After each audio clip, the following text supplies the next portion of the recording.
하나님의 말씀은 에스겔 46장 1절부터 10절 말씀입니다.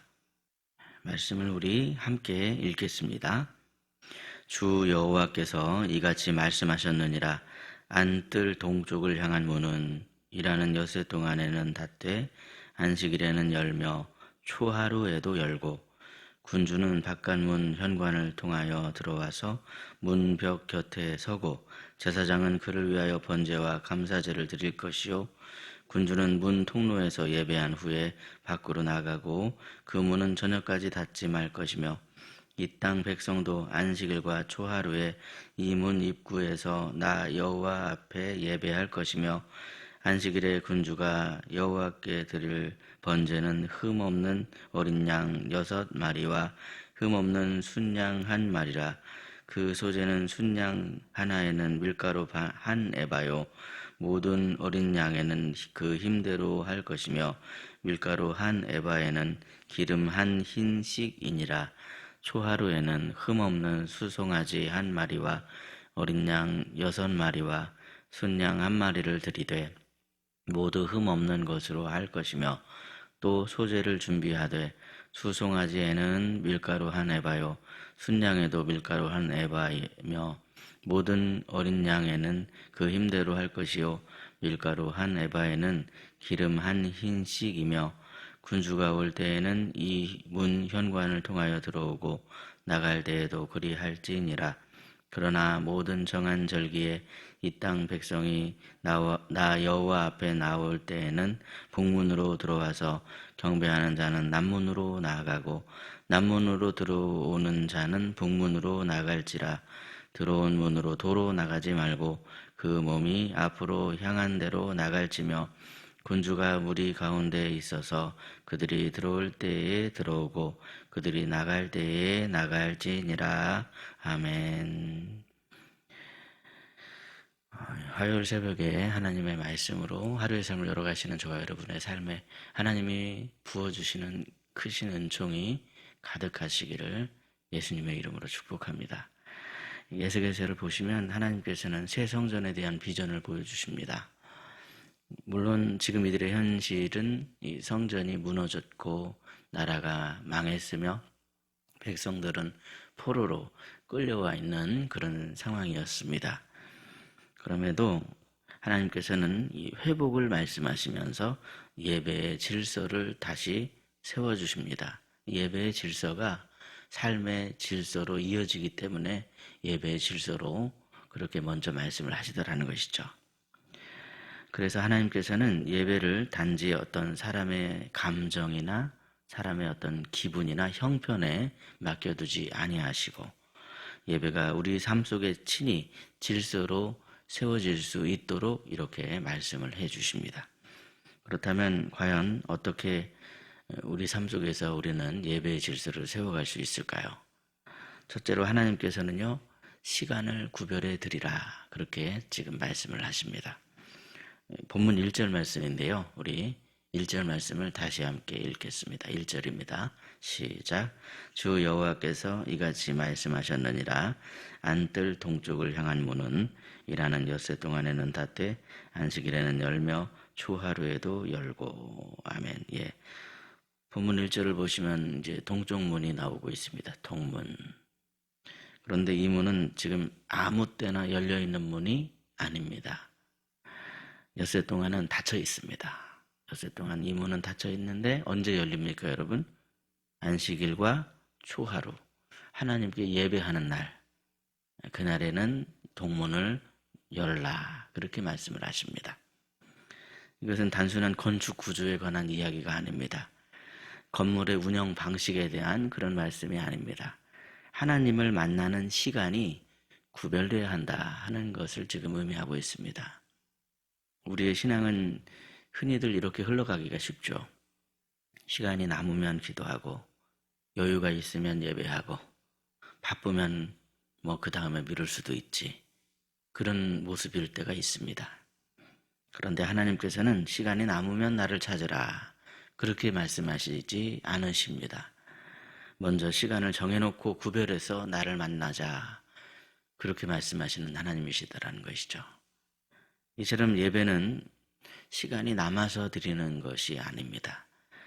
예배는 먼저를 드리고자 하는 우리의 결단이 바로 예배입니다.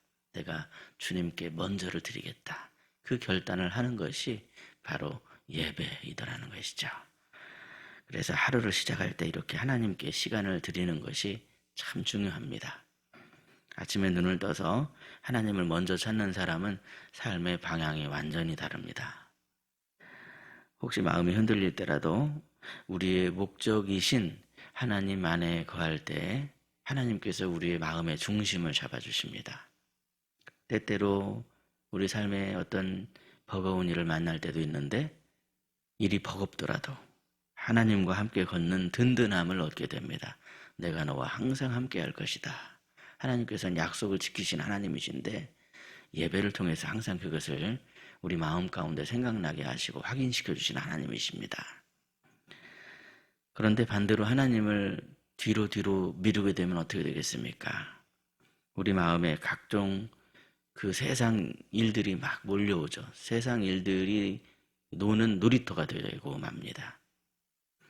그러다 보니 이 마음의 중심을 잡을 수가 없고 마음이 흐트러지게 되더라는 것이죠.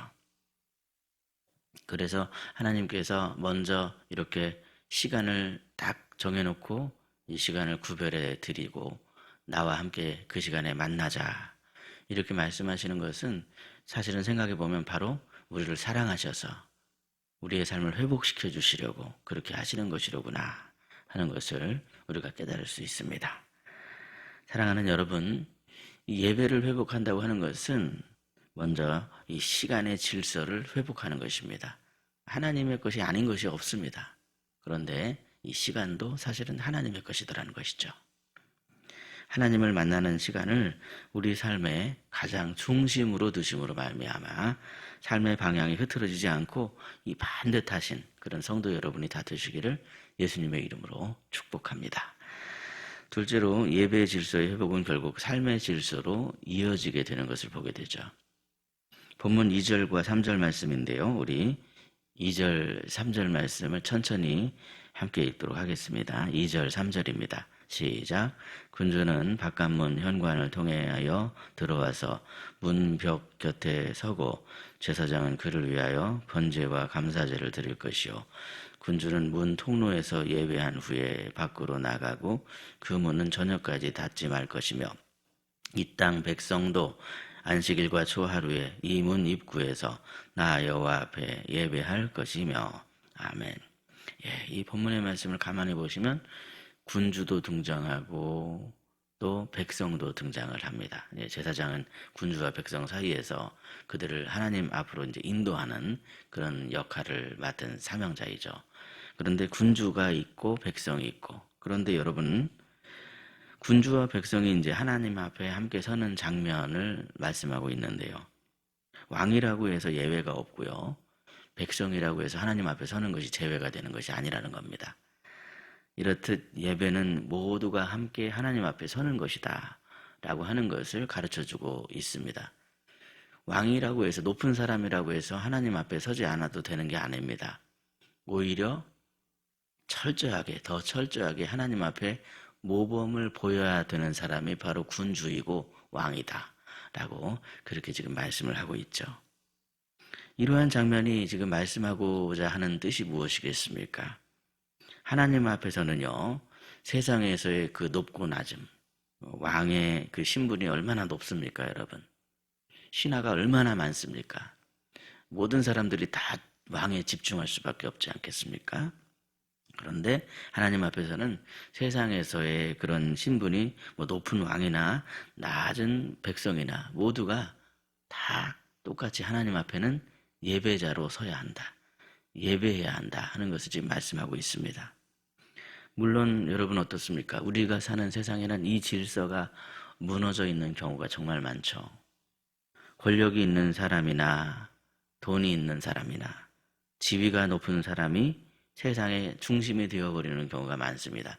그런데 예배는 세상의 중심은 그런 권력자들이나 돈 많은 사람들이나 지위가 높은 사람이 아니야. 세상의 중심은 바로 세상을 창조하신 창조주 하나님이지. 이것을 가르쳐 주시는 것이 바로 예배입니다. 하나님 나라의 질서는 다르다는 거예요. 누가 중심이냐? 바로 우리 하나님이 중심이시다 하는 것을 말씀하십니다. 그래서 예배는 우리의 삶의 중심을 원래 하나님께서 창조하신 그 창조 목적 그대로 원래대로 맞추는 시간이 바로 예배의 시간입니다. 우리가 세상을 살다 보면요, 어느새 이 중심이 바뀌어져 버리는 경우가 많습니다. 일이 중심이 되고요, 성공이 중심이 되고요, 또 어떤 그 사람의 평가가 중심이 되는 경우가 있죠. 일이 중심이 된 사람은 일 중독자가 되어버립니다. 성공이 중심이 된 사람은 성공하지 못하면 금세 좌절하는 그런 모습을 볼 수 있죠. 사람의 평가가 중심이 되면 어떻게 됩니까? 맨날 사람들 눈치만 보게 됩니다. 그렇게 되면 우리의 심령은 이렇게 계속 흔들거릴 수밖에 없습니다. 그런데 예배의 자리에서 우리가 하나님을 딱 바라보게 되면 우리의 심령은 중심을 딱 잡게 됩니다. 아, 맞다. 하나님께서 내 인생의 주인이시지. 하나님께서 지금 내 삶을 붙잡아 주시고 내 삶을 다스려 주고 계시지. 이렇게 다시 생각이 나게 되고 마음의 평강을 얻게 되더라는 것이죠. 신앙인이라면 누구나 이 거룩한 삶을 지향하지만 이 거룩한 삶은 결코 복잡한 게 아닙니다. 창조 질서가 회복된 삶이 바로 거룩한 삶입니다. 천지 만물을 지으신 하나님을 나의 하나님으로 고백하는 것. 그게 바로 여러분 창조 질서의 회복 아니겠습니까? 창조 질서의 회복이라는 게 다른 게 아니에요. 천지 만물을 창조하신 분이 하나님이시다. 이것을 깨닫고 고백하는 게 바로 창조 질서의 회복입니다. 모든 천지 만물이 다 그렇게 피조물들이 그런 것을 고백하고 있는데 참새는 짹짹짹 하면서 하나님이 지으셨다 그렇게 고백하고 있고 개구리는 개굴개굴 하면서 천지 만물이 지금 하나님이 지으셨다 하는 걸 고백하고 있는데 세상에 하나님의 형상 닮은 사람이 어떠해야 하겠냐 하는 그런 말씀입니다. 여러분, 당연히 천지 만물을 지으신 분은 하나님이시지. 이렇게 우리가 고백해야 하는 것이 맞지 않겠습니까? 예배는 바로 그러한 창조 질서를 다시 세워주시는 시간입니다. 왕도 고백하고 백성도 고백합니다. 왕도 천지 만물을 지으신 분은 하나님이야. 내가 중심이 아니야. 그렇게 고백하는 겁니다. 그럴 때 왕은요, 백성을 단지 어떤 자신 밑으로 두는 그런 것이 아닙니다. 수탈의 대상으로 보지 않습니다. 내가 섬겨야 할 대상. 하나님께서 나를 왕으로 세워주신 것은 내가 이 자리에서 백성들을 행복하게 그렇게 하라고 나를 이 자리에 세워주신 것이다. 겸손하게 되고 백성들을 섬기게 되는 것입니다. 백성들도 마찬가지입니다. 여러분, 왕이 좀 부족해도 그래도 하나님께서 기름 부어 세우신 왕이기 때문에 그렇기 때문에 하나님께서 세워주신 권위를 내가 존중하고 순복해야지, 이런 마음을 가지고 모두가 합력을 하게 되더라는 것이죠. 그러니 여러분, 예배의 회복이 세상 질서의 회복이 되고 그렇게 하나님께서 기뻐하시는 세상의 모습으로 그렇게 되는 것이 아니겠습니까? 사랑하는 성도 여러분, 예배가 회복이 되게 되면, 이게 제대로 되면 삶의 질서도 반드시 함께 세워지게 됩니다. 그 자세를 기억하며 예배를 통하여서 창조주 하나님, 구원자 하나님을 경배하심으로 말미암아 삶의 질서를 아름답게 세워가시는 저와 여러분이 되시기를 예수님의 이름으로 축복합니다. 이렇듯 오늘 말씀은요, 예배의 질서를 통해 삶의 질서를 회복하는 것을 말씀하고 계시는데, 가만히 생각해 보면 예배는 바로 이 공동체의 질서 회복입니다. 그래서 오늘 본문의 말씀은 예배가 바로 공동체의 질서 회복이라는 것을 말씀하고 있고, 결국 오늘날 교회 공동체를 허락하신 이유가 바로 그것이로구나. 예배의 질서가 회복될 수 있도록 교회를 세워주신 것이고, 뿐만 아니라 우리 공동체의 질서를 회복하시기 위해서 주님께서 교회를 허락하셨구나 하는 것을 우리가 알 수 있죠. 우리 본문 9절 말씀인데 마지막 9절 말씀 함께 읽겠습니다. 시작. 그러나 모든 정한 절기에 이 땅 백성이 나 여호와 앞에 나올 때에는 북문으로 들어와서 경배하는 자는 남문으로 나가고 남문으로 들어오는 자는 북문으로 나갈지라. 들어온 문으로 도로 나가지 말고 그 몸이 앞으로 향한 대로 나갈지며. 아멘. 지금 본문의 말씀을 보면 흥미로운 명령이 나오죠. 북문으로 들어온 사람은 남문으로 나가고 남문으로 들어온 사람은 북문으로 나가라. 들어왔던 문으로 도로 나가지 말고 들어왔던 문 반대쪽으로 나가라. 이렇게 질서를 잡아주십니다. 여러 가지 이유가 있겠지만 중요한 것은 그것입니다. 예배는 개인적인 행동이 아니라는 거예요. 이 공동체의 질서 속에서 이루어지는 거라는 겁니다. 교회가 마찬가지입니다, 여러분. 교회는 공동체의 질서 회복입니다.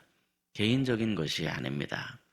오늘날 개인주의가 만연한 그런 세상이지만 하나님께서는 교회를 왜 세웠냐? 함께 지어져 가고 함께 걸어가게 하기 위해서. 그래서 교회 공동체를 허락하셨습니다. 물론 들어와서 보면은 교회라는 게 그렇습니다. 마음에 안 드는 부분이 보일 수도 있죠. 인간적인 부분이 보일 수도 있습니다. 그렇지만 이 교회를 허락하신 분은 바로 하나님이십니다. 하나님께서는 이러한 인간적인 부분을 통해서도 합력하여 선을 이루게 하시고 우리 눈에 마음에 안 드는 부분을 통해서도 합력하여 선을 이루기를 기뻐하시는 하나님이십니다. 그러므로 여러분, 우리의 신앙이 자라난다는 것은 바로 하나님께서 세우신 질서 속에서 자라나는 것입니다. 우리의 심령이 자라나기 위해서는 하나님의 질서 안에 거하실 때, 하나님의 뜰에 심겨질 때, 그럴 때 그 나무가 건강하게 자라나게 되고 질서 안에서 아름다운 열매를 맺는 거 아니겠습니까? 그러므로 이 새벽에 하나님의 말씀을 마음에 담으시기 바랍니다. 하나님께 나아가는 시간을 정해 구별해서 하나님 앞에 드리시길 바랍니다. 그럴 때 우리의 하루가 달라지고 우리의 삶이 달라지고 우리의 공동체가 달라지게 될 것입니다. 하나님 말씀 앞에 순복하는 그런 공동체 안에 하나님께서 그 공동체를 통하여서 복을 부어주시고 열매를 맺게 해 주십니다. 오늘도 무엇보다도 우리 하나님을 우선하심으로 말미암아 예배의 바른 질서 회복을 통하여서 우리 삶의 모든 질서가 아름답고 든든하게 세워지고 회복이 되는 저와 여러분이 되시기를 예수님의 이름으로 축복합니다. 기도하시겠습니다. 예배를 통해 우리를 만나주시는 하나님 아버지, 우리는 우리의 삶이 바쁘고 분주하다는 이유로 예배의 질서를 놓쳐버릴 때가 많았음을 주님 앞에 고백합니다. 이러한 우리의 마음을 새롭게 해주셔서 하나님을 만나는 시간을 우리의 삶의 중심에 두기를 원하오니 저희들의 마음과 생각을 지켜주시고 붙들어주시고 감동해 주셔서 우리 삶의 중심이 하나님이 되게 하여 주시옵소서. 예배를 통해 우리의 심령이 다시 하나님께로 돌아오게 하시고 우리의 공동체가 예배 가운데 더욱더 굳게 세워지게 하옵소서. 예배를 통하여서 하나님께서 우리 인생의 참된 주인이심을 날마다 고백하게 하시고 그래서 예배의 회복이 우리의 생각과 말과 우리의 삶의 질서까지도 아름답게 세워지는 은총으로 이어질 수 있도록 인도하여 주시옵소서. 희락교회를 위해 기도드립니다. 희락의 공동체가 함께 모여 드리는 예배를 통해 질서를 바로 세워주시는 그러한 크신 하나님의 역사를 경험할 수 있게 하여 주시고 하나님의 뜻 안에 믿음으로 세워지는 공동체가 되게 하옵소서. 이 새벽에 하나님을 찾으며 나온 사랑하는 성도들의 발걸음을 주께서 기억하여 주시고 오늘 하루의 삶 속에서도 하나님과 동행하는 은총을 누리게 하여 주시옵소서. 오늘도 하나님의 자녀들이 세상을 살아갑니다. 하나님을 중심에 두고 살아가는 거룩한 발걸음이 되게 하여 주시고 예배의 질서를 통하여서 삶의 질서가 든든하게 세워지는 하루가 되게 하여 주시옵소서. 우리를 새롭게 하여 주시고 회복해 주시는 우리 구주 예수 그리스도의 이름으로 기도드리옵나이다. 아멘. 각자 기도하시겠습니다.